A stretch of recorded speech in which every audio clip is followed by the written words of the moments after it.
listen to a pretty alright podcast about wrestling, do ya? Well, the natural lad, Jet Swag, has said time and time again that there's only one podcast that's the most decent and the most alright in the industry today. And that's it's the Game Rage Wrestling Podcast.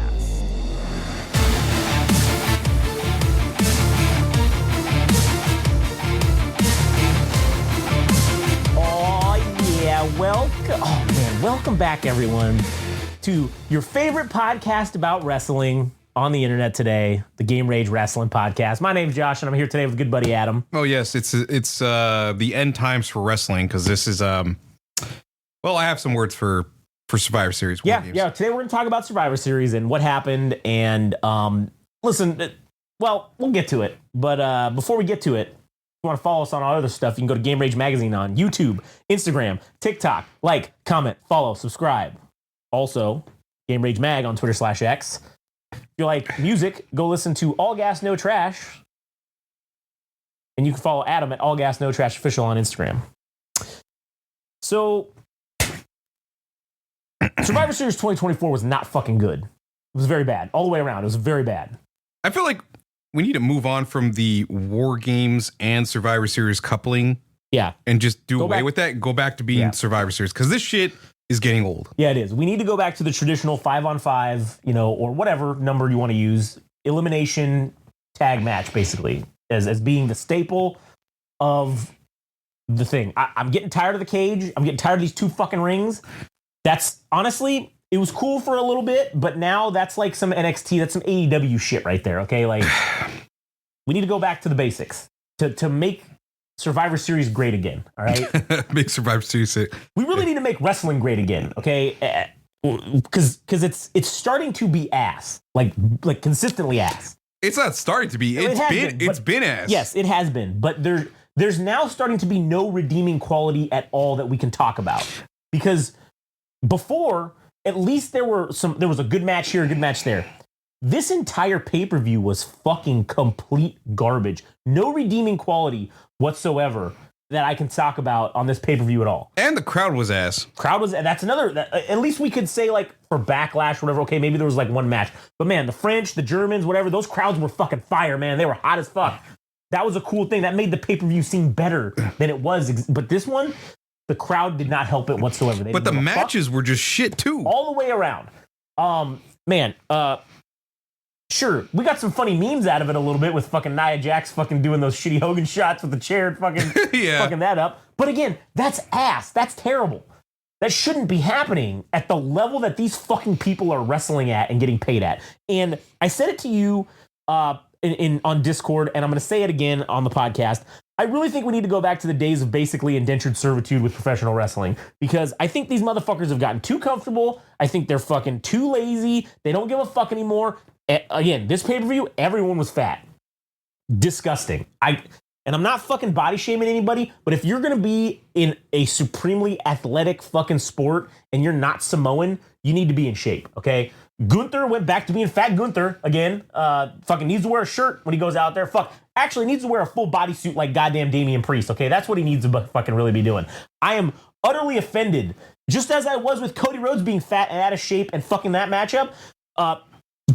Gunther fucked this matchup completely. He was fucking out of shape. He was tired, and it's disrespectful to the belt. It just, that match, I mean, not to get on that match just yet, but man, that one just felt like it came out flat out of the gate, and it never really picked up or anything, or was all that interesting. And somehow the outcome was even worse because it was a shittier version of what happened at Bash in Berlin, or maybe it was at SummerSlam or whatever the last rematch was. Whatever between Damian Priest and Gunther, and you can't fucking tell me that Finn Balor is a fucking threat, dude, because Rhea Ripley and Damian Priest have been taking on the Judgment Day on their own.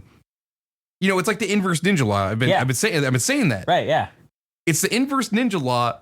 So you're saying one-on-one, Finn Balor has a real chance of beating Damian Priest's ass if they decide to square up once more. And why are we even harping on this again, dude? Yeah. I don't get it. But that's besides the point. I know we have numerous matches to get to, but yeah. So the first match obviously was the.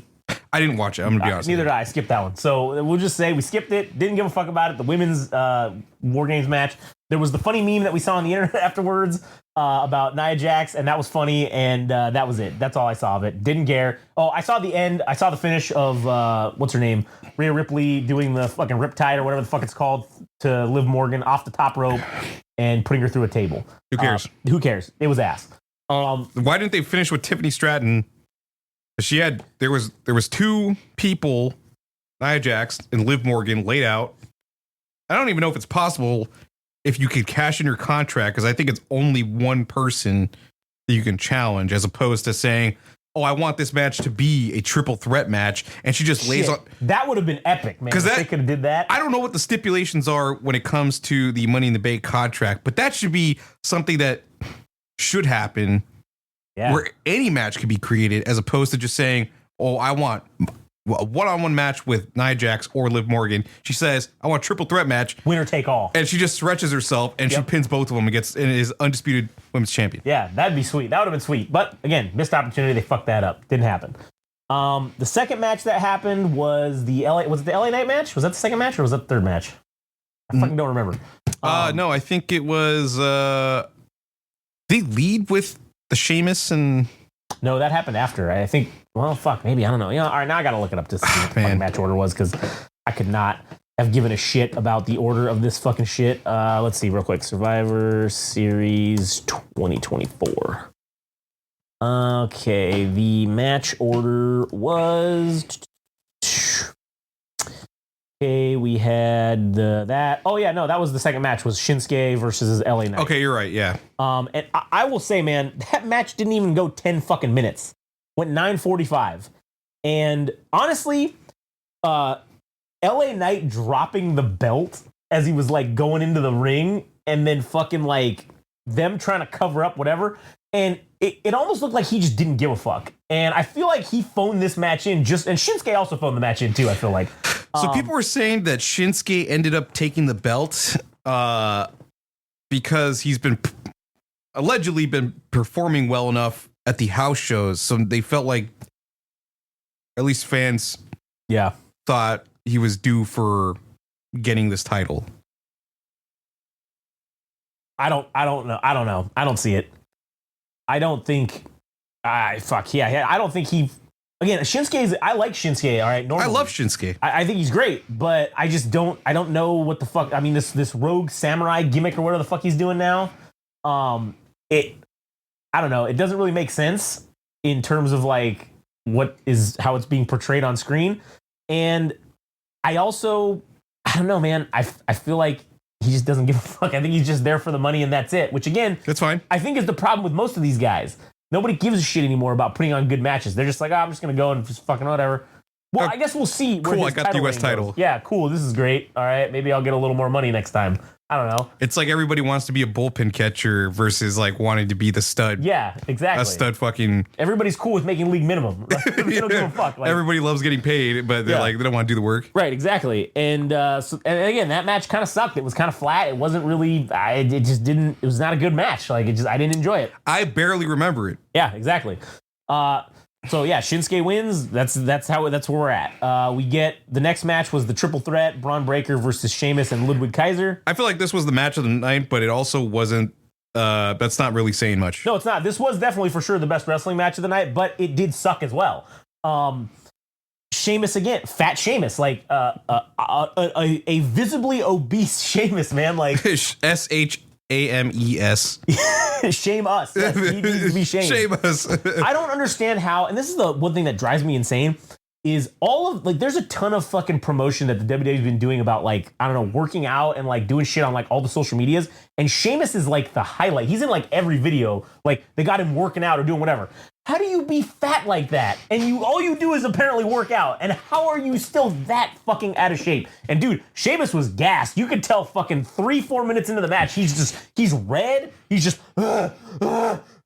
fucking just profusely sweating everywhere, like it's his job. I mean, I don't understand how Triple H, being someone who, in his time of being in ring as a performer, was consistently, except for that like short period where he was off steroids, okay, consistently though was all about making sure and maintaining physique, right?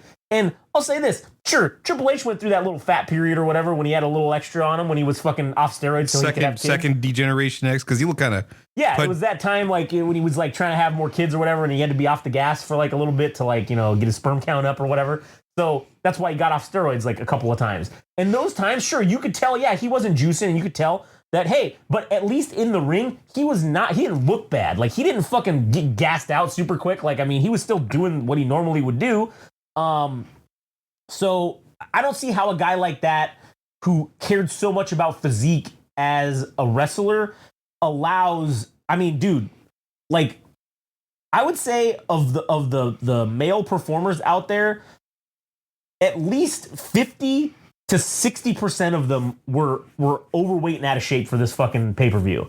And Sheamus is no exception. Sheamus being a Triple H guy, I don't know how you allow this fucking shit to happen.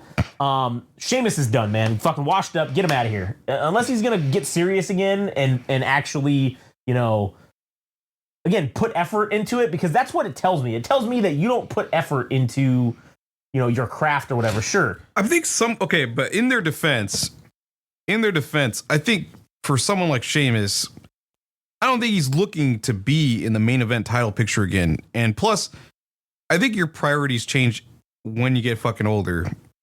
For Sheamus, who I think is married, maybe you don't want such a rough schedule so you can spend more time at home. Yeah, sure, but you can still be working out. You don't got to be sitting there eating fucking bonbons and goddamn Krispy Kremes every fucking day and not exercising or not maintaining some sort of shape. And again, it's not even the aesthetic that I have the issue with, because honestly, there's guys in this shit that can just be fat and that's just how they are. But they can still wrestle and still perform at a high level, whereas, you know, when these guys who are normally in shape get out of shape, and you can tell, listen, if Sheamus just was fat, who gives a fuck?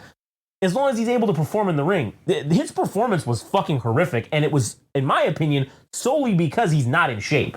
Can you think of any highlights for this particular? Yeah, the end. The end was the highlight when it was over. And yes, that little fucking sequence where he did whatever, Sheamus did whatever, goes to try to pin Ludwig Kaiser or whatever, he kicks out, and then Braun Breaker comes and fucking hits him with the spear or whatever. I don't know, whatever the fuck the ending was. That was the best part of the match, because I'm like, good, it's done. I mean, there was two spots. There was one where Braun Breaker dove off of the ring and then into the announce table, and both of them. Yeah, that's right. And okay, then Sheamus did the 10 beats of the drum or whatever. That's right.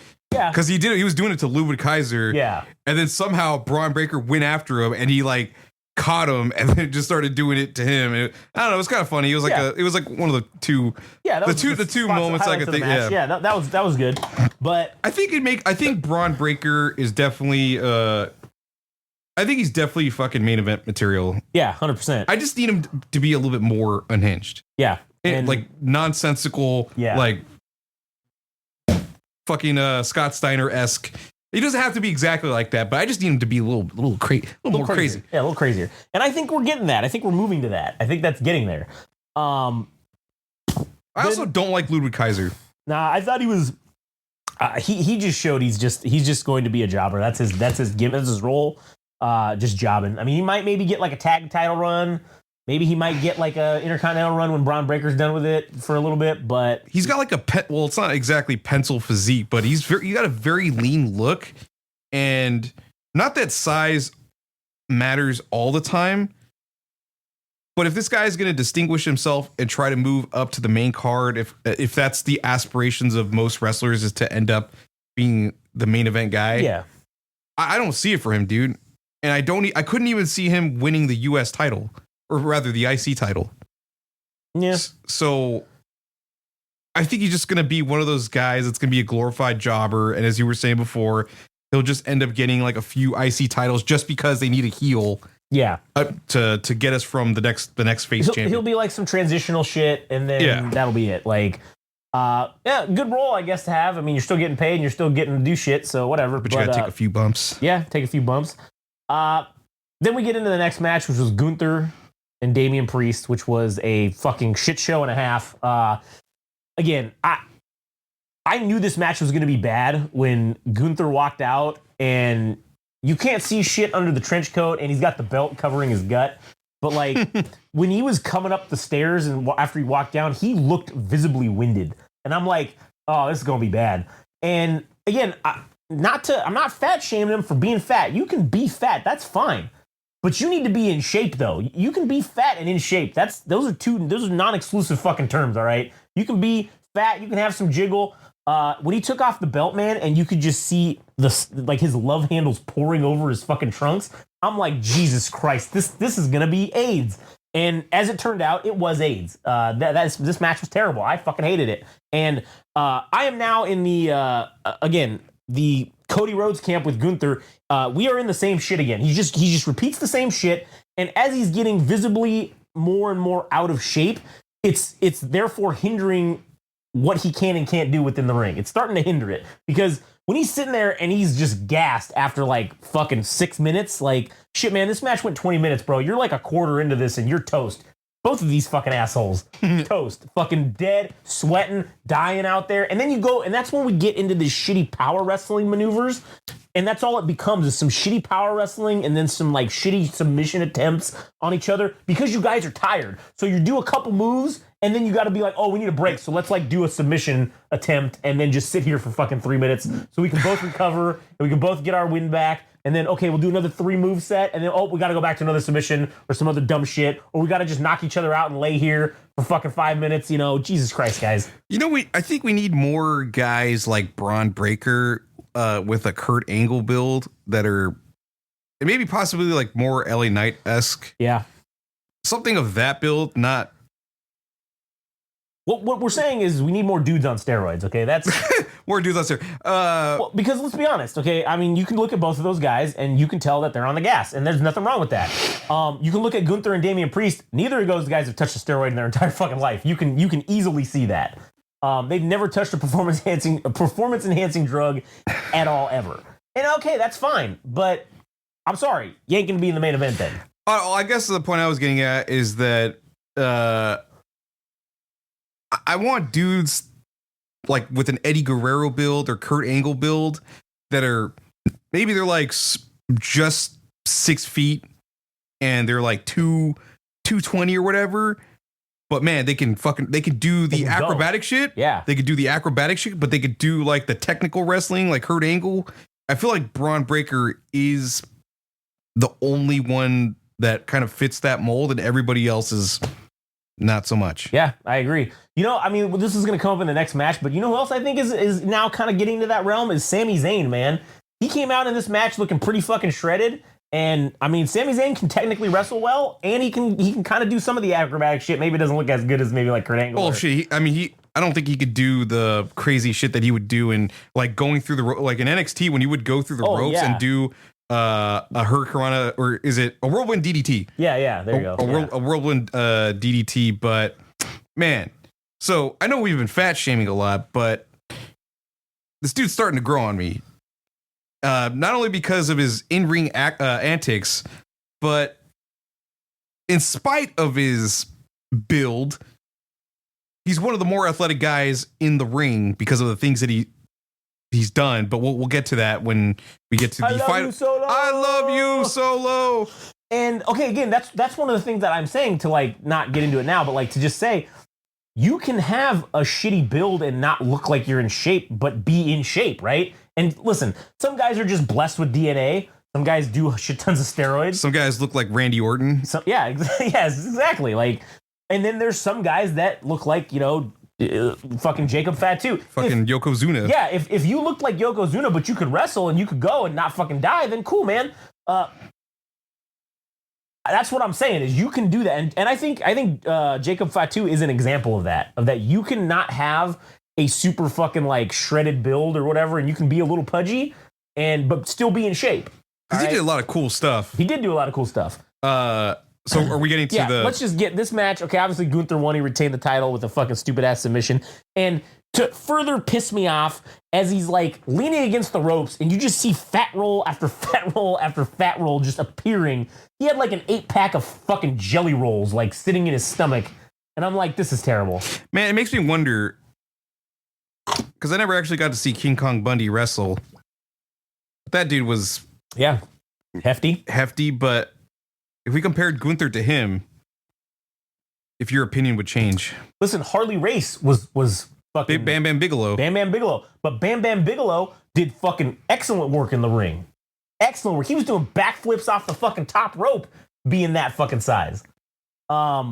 So, no, I think that, I've seen plenty of examples in my time of watching wrestling of guys who were hefty but could work and perform in the ring. I mean, listen, dude, even Rikishi, he was a big motherfucker, right? He was a big fat dude, and he still worked in the ring. He still fucking did all kinds of shit. Yeah, he fucking dove off of a steel cage against The Rock. Yeah, and he was fucking kicked off of a goddamn the top of the Hell in a Cell in the Armageddon fucking Hell in a Cell and landed in that fucking truck of like, I don't know, whatever hay or whatever that shit was. But again, he can perform. He could do that. They're prime example of being able to do that and not looking like a fucking complete slob out there. Because you can look like a fat slob, but also be in shape and put on excellent fucking matches.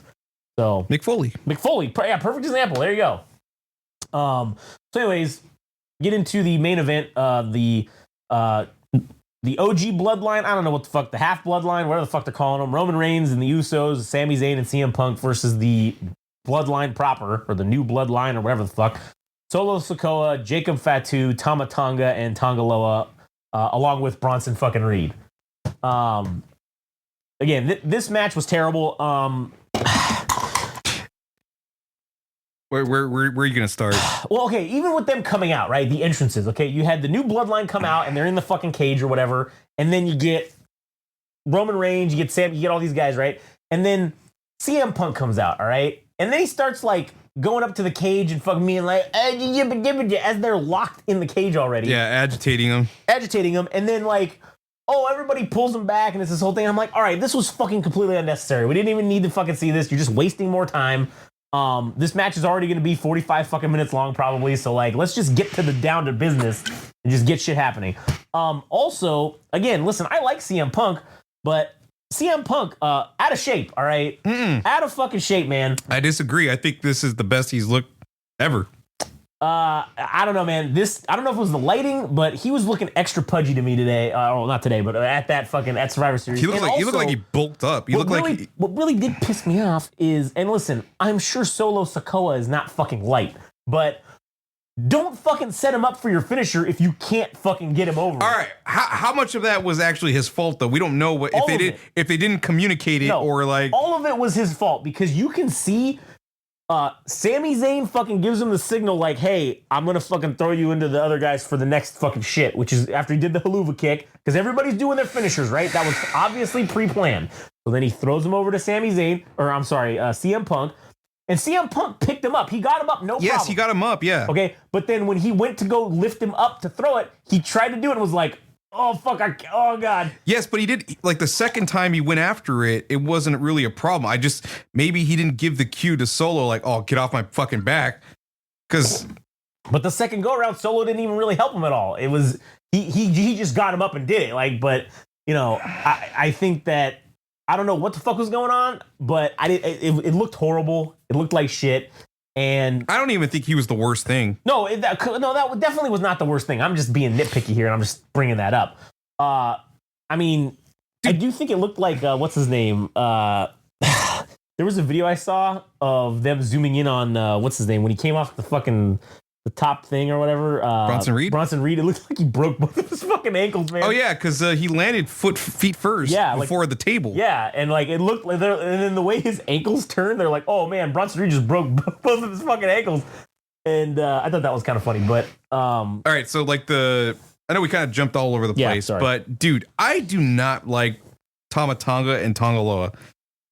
Tama Tonga does this stupid thing it's like cat chatter. Yeah. Like he did that for a good 10 minutes where he would go all over the ring and he was just kind of like barking like a chihuahua or whatever. Yeah. And I'm like, dude, you're not threatening at all. Nobody believes your shit. Okay, sure, you're fucking crazy, but you do like 1% damage. Like, you're a minion in an RPG video game. Yeah, he's just an ad in the fucking RPG like game or whatever. And then the worst part is, I thought they were gonna start with somebody else. I thought they were gonna start with Tonga Loa because he's the least interesting. Yeah. But they saved him for like the midpoint. And then when he got in the ring, somebody said Tonga Loa sucks, and then some other guy said, "I second that." So that shit was funny as fuck. But once everybody started to roll in after the 5-minute counts for everybody to start getting queued in. Oh no, wait, hold on. I got to shit on Tonga Loa again. So everybody's kind of like starts bringing in items, right? Yeah. They start bringing in items, and Tonga Loa, the dumb fuck, opens the door so he can get the fucking table, and then he opens it again and it slams shut. I'm like, dude. Idiot. Yeah, you fucking idiot. Dude, they should call a man. I don't know what it is about his face, but he's like the most goober fucking member of the new bloodline. Like, they should call him like fucking Tonga just happy to be here Loa. Like, I'm only here because my other family members are here and they needed a tag team. Yeah, and I'm Samoan. That's the only reason I'm here. Like, that's yeah. He's such a fucking goober, but yeah, man, there was like a lot of weird coordinated spots where Jey Uso and even Jimmy didn't look like they were giving their best efforts in their super kicks or anything. And then there was a weird spot where man, what was it? It was like somebody was getting tossed aside. It was Roman Reigns tossing somebody aside, and then it was supposed to be cued that he was going to spear CM Punk. Yeah. Do you remember that? Yeah. I think I remember what you're talking about. It was, and Solo Sikoa was like trying to figure out what was going on. Yeah. And then they do it. Yeah, I don't know. That was like the weirdest portion of that thing, but I don't know, man. I could barely remember the match. And then you have like the end of it where, as you were saying, Bronson Reed goes atop the steel cage, and I kind of do like the fact, if there was something to like about the new steel cage arrangement, is now they have sheet metal or something on top of the corners. Like a platform. So as opposed to when you have, because I imagine it's kind of dangerous when you actually go up there and all you have to step on is like the metal bars that are at the top of the ring. So now that they actually have a platform, all right, cool. Now they can get their proper footing and do like, jump, get a proper jump. But anyways, that didn't seem to make a difference for Bronson Reed. But no, but that spot of CM Punk pulling off Roman Reigns was interesting because it looked like it was like a matter of seconds that he was able to pull him off. So, oh my man, cool for them to make that look as real as possible that he was able to pull him off. And then it just turned into a spot fest with the finishing off of Solo Sikoa with everybody hitting their fucking finisher, and the outcome. I don't know if I like the outcome. I really thought, I was under the impression that if they're going to prolong this whole, because what are they going to do now? What are they going to do? It's nothing. Now it's dead. It should be done. Like this was it. Because thinking about it, that whole promo between CM Punk and Roman Reigns and how you'll do a favor now or whatever. Well, no. Paul Heyman saying that if we lose to the new bloodline, it's all over. Right, knowing that they're going to come right back on Monday Night Raw. And no. This new pay-per-view, this new PLA is going to be the definitive end of the war between the two bloodlines. But the only thing I really see at this point to really decide the ending of this is that it's Roman Reigns versus Solo Sikoa, even though we already got that for the Ulafala, the actual, like the garment, the necklace thing, for him to win that. But I just don't see how they could drag it out at this point. Like this is the end for me. Yeah, this is terrible. This needs to be done. Like this just needs to be done and go away. And maybe that's their plan. I don't fucking know. Mm-hmm. Again, I don't know what the deal. I also hate that fucking spot fest finisher at the end. All it does is just make everybody's finishers look weak as shit. Because you tell me you expect to believe that Solo Sikoa can take all 5 of them. Well, he took He took the single from Jimmy, the single from Jay, the double from the two of them. Then he took the haluva kick. Then he took the GTS, and then he took the fucking spear from Roman Reigns, and that was what did him in. 6 finishers. And again, he took every single one of those finishers with the exception of the last one and stayed vertical, standing on his feet. You expect me to think that any of these finishers are threatening whatever when a weak bitch like Sella Sikoa can take them and just stand and just be cool? It's the morbid obesity that stopped all of it. his jiggleness kept him upright. Yeah. He's like a weeble. Like he always wobbles, but he never falls. Like that's the deal. Yeah. For all the shit that you were talking about, morbid obesity and that's wrestling, actually what saves him. Yeah, that's why nobody's finishers work anymore is because they're all fat. That's he's all padded and he's like, man, that. I didn't feel any of that. Yeah, I didn't feel any of that. All my neck fat stopped that GTS from hitting me in my forehead fat. I swear to God, man. Again, it just makes the shit look weak. And again, I hope we're done with this. Saturday night's main event's probably gonna suck ass too. If they continue this fucking deal. I just hope Kevin Owens kills Cody Rhodes. That'd be great. I'd love to see that. I think the title needs to come off Cody Rhodes. I think it's time. I think you just pull it off and get rid of it and move on to something else. I don't know if we're gonna get that though. I also think that I think Kevin Owens as undisputed champion would be a sweet fucking heel run because I think he's great on the mic. Like he could literally carry everybody in promos for whoever he faces. And obviously he can carry a match too. So yeah, absolutely. And I also seeing the promo or not promo, but the what is it called? The media scrum or whatever the fuck they do afterwards. Yeah. Seeing Triple H being asked how Netflix is going to change what they're doing and like how it's going to change the product and stuff, and him saying that it's going to change absolutely nothing and we're going to continue making these great storylines. I'm not hopeful now that Netflix is going to. I'm not hopeful either. I think Survivor Series is a testament to more of the same post, or even starting with the Netflix era. I'm kind of willing to go out on a limb and give him a chance just because of the fact that, like, obviously Vince's departure was very sudden. And as we know, Vince plans shit out like a year or so in advance. So I'd be willing to give them until the end of the year to, like, with this problem, these bullshit storylines that we've been seeing, and really just say, okay, guys, like now we're plotting what's going to happen like in 2025. That's when it's going to be all Triple H taking over. Why is that?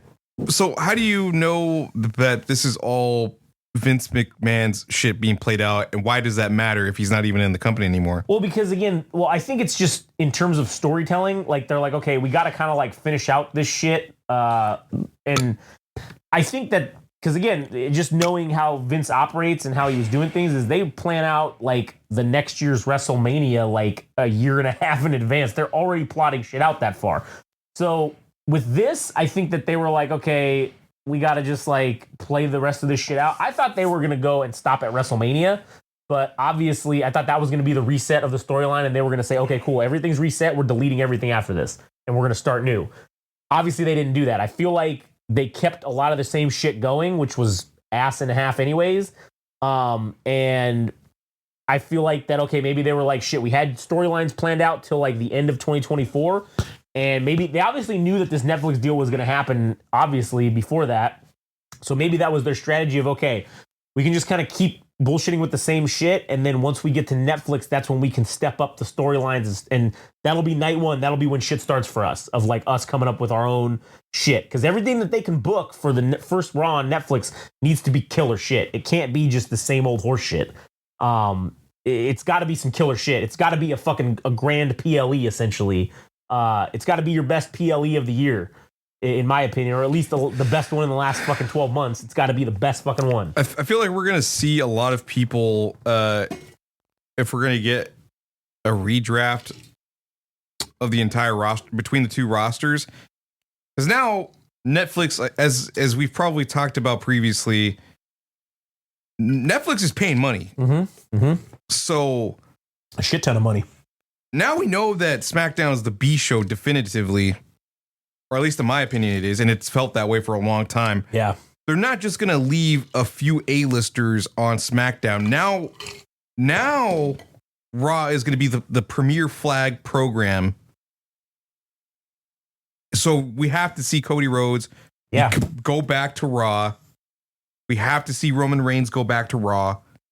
Or at least that's my theory, is that there's going to be some bullshit that these guys are going to end up back on Monday Night Raw because Netflix is paying them a fuck ton of money and they're not going to have fucking B-listers carry the show. Yeah. I feel like we're going to go back to there just being one title of main title, and then we'll have a bunch of other mid-card titles. And then we're gonna get rid of this Raw and SmackDown nonsense. It's gonna go to fucking 2 night. Everybody's gonna be on it. Anybody can be on any show. That's to me what would make the most sense, so that you can then have, because you still don't want SmackDown to fail. No, so you need to have occasional appearances from your like top guys. And yeah, sure, you can still keep them on this buku schedule of just basically coming in once a week or whatever, right? You can still have them on that, but hey, every like month you're gonna have to do like a SmackDown. Or you're gonna have to do whatever the other like minimal show is or whatever, and then there's enough top guys where you can spread them around enough throughout the year to where like, okay, nobody's working fucking 2 days, nobody's working both Raw and SmackDown every fucking week. In terms of like that, your top guys are gonna be able to be protected and saved for Raw. Every once in a while, they're gonna need to go to SmackDown for like do a little stint on SmackDown or something until SmackDown, which I do believe SmackDown is gonna come to Netflix. I believe Netflix, if Raw does well. Which, again, that's another reason why you need to be performing extra well on Netflix, is so that Netflix will want to bite and buy SmackDown. All right. That's the part that kills me, too, is because if they're scaling down the stages for even the PLEs, and Netflix just gave you all this money, and you're supposed to be proving why they paid X amount of dollars for your programming, this shit better look good. Yeah. So you better not be fucking being cheap in the same way that Saudi Arabia is getting all these baller ass fucking stages with the giant ass Tinetron. Yeah. Yep. Like, how come we're not getting that shit? Yeah, and they're getting these elaborate set pieces and all kinds of crazy shit. Yeah, we're not getting any of that shit. So I don't know. I think it's gonna change. I hope it does. But again, listen, when we sit down and watch that fucking Monday Night Raw on Netflix, if that's a 3-hour episode of the same old shit, I'm gonna be very fucking upset. We're getting a title match for sure. Oh yeah, well, I think every title that exists will be defended on that show. I think we get a title change for sure. Yeah, one of them will change. Probably the tag team titles is going to change for sure. Because the Judgment Day will finally defend them, because I think they've only defended it like 2 times in the last like 9 months. So. All right, if they're going to prove that the Wyatt Six are legitimate, they're going to win it at the Netflix Raw. Yeah. But as I said before, no one's gonna care. Nobody's gonna care, and all this horse shit with all the promos and oh man, I'm hearing voices and all this bullshit. And my ghost brother is influencing me, and I feel guilt. And nobody gives a shit, man. This is wrestling. True story. Go prove your shit in the ring, man. So tired of this shit. Wyatt Six. Oh God. They're coming out of the ring and interrupting another stable and then kicking their ass. What is it? American Made. Yeah. Who gives a shit? Who gives a shit? You need to win a world title in order for me to give a shit. And Bo Dallas ain't that guy. Nope. Unfortunately, he ain't. Fuck him. I don't know. Anyways, what's the next fucking pay-per-view? I don't know. I think if you're gonna call it a pay-per-view, Monday Night Raw on Netflix. PLE next. Oh man. Oh wait. Next would be WWE Network Event Chronology. The next is NXT Deadline, which is Saturday, December 7th. Oh, it's a retelling of Pearl Harbor, I imagine. On the anniversary of Pearl Harbor. Okay, and then we got Saturday night's main event. So what is that? Is that like a pay-per-view, or is it going to be a weekly program, or what is that? No, Saturday night's main event. It's the it looks like it's going to be weekly program. No, it's going to be just like it's like a PLE. Yeah, it looks like it's a PLE. Just for NBC. I feel it says NBC's going to get it, so it's like going to be free. Let's see. Okay, in addition to Peacock, this will be the only Saturday night's main event to live stream on the WWE Network in international markets, as its content will move over to Netflix in January 2025. Wait a minute. The event will be simulcast, airing on NBC and streaming on Peacock in the United States as a 2-hour special, making the first Saturday night's main event special since 2008. Good Lord. It will see the crowning of the inaugural WWE Women's United States Champion. Who gives a shit? I agree. Who gives a shit? Okay, so that's what's next. And then after that, from December 14th, the Royal Rumble with we cheese. get the Royal Rumble on February 1st. So that's son of a bitch. No January. No, it's Monday Night Raw on Netflix. That's the PLE for the month. That's why they're going to do it. They're going to have to go big. So that's Wait, hold on. But January is typically the month of Royal Rumble, right? Correct. Now it's being done on February 1st. Yeah. And then the next event is, oh, look, they're going back to Canada for fucking Elimination Chamber. John Cena's last time ever in Toronto. That's literally what it's being touted. And they put that motherfucker on the He's on poster. the cover. Yep. And that's going to be on March 1st. God damn. Fuck, man. So what? WrestleMania is going to be, April? 2-day combo. Fuck, man. Yeah, April night. Middle of fucking April, too, man. Jesus. So at some point, we're going to get WrestleMania 3D. 3 days. And then they have nothing listed after that. So we don't know what the fuck the next shit's going to be. 3 days of WrestleMania.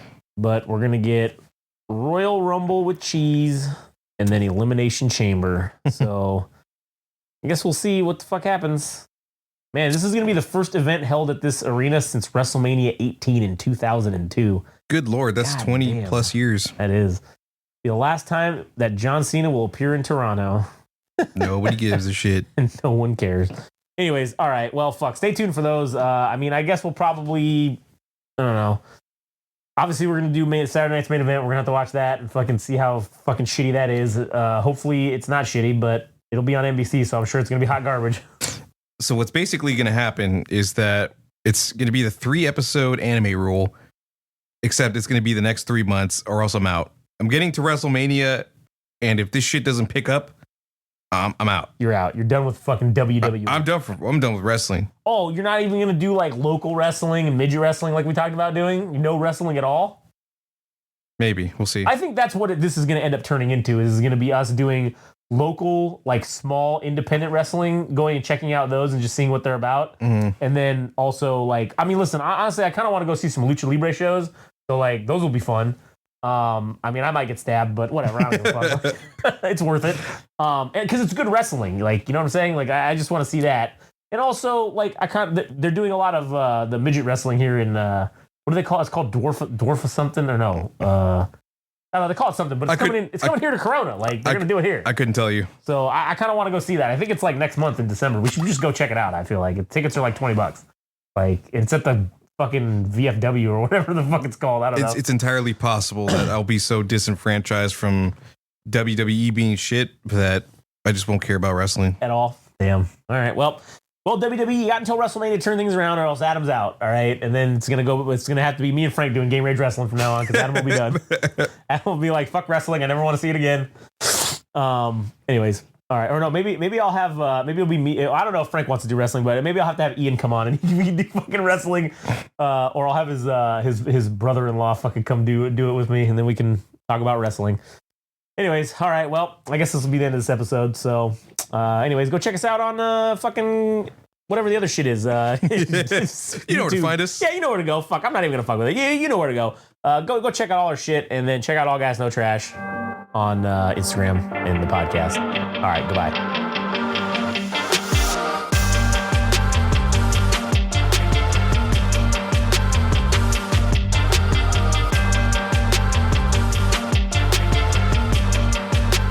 That was another wonderful, amazing, powerful episode of the Game Rage Wrestling Podcast. And take it from me, ladies and gentlemen, the natural lad, Jet Swag.